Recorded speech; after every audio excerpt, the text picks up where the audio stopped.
काल एक महत्वपूर्ण बैठक झाली ती पूर्णतः राजकीय होती, कारण तुम्ही देखील होता, लहान आमदार होते, कोण होतं? ठाकरे बंधू होते. हां, त्यामुळे पूर्णतः राजकीय चर्चा. कसं काय असेल?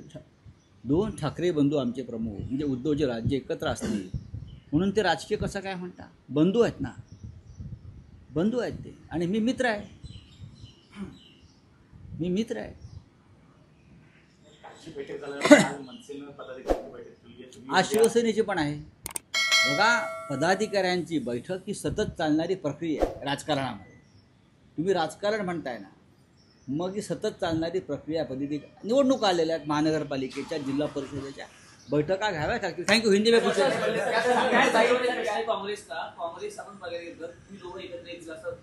याच्यावरती मी नक्की बोलेन. आज आमच्यासाठी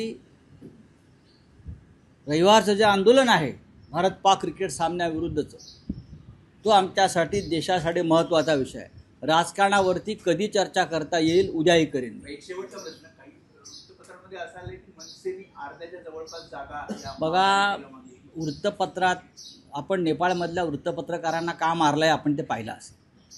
खोट्या बातम्या देत. नेपाळच्या मीडियावर झालेल्या हल्ल्याचा अभ्यास आपल्याकडल्या लोकांनी करायला पाहिजे.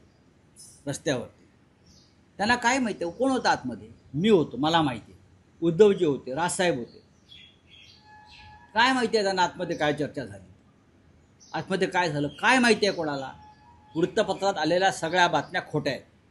एकीकडे मराठा आरक्षण दिलं गेलेलं आहे आणि दुसरीकडे ओबीसी उपसमिती मात्र म्हणते की सरसकट कुणबीचे दाखले देऊ नये. सरकार त्याच्यावरती मी बोलेन ना. अहो, भुजबळ साहेब आहेत, एवढे मोठे नेते, इतर नेते आहेत, राधाकृष्ण विखे पाटील आहेत, स्वतः देवाभाऊ आहेत, तेवढे होर्डिंग बिल्डिंग लागले आहेत.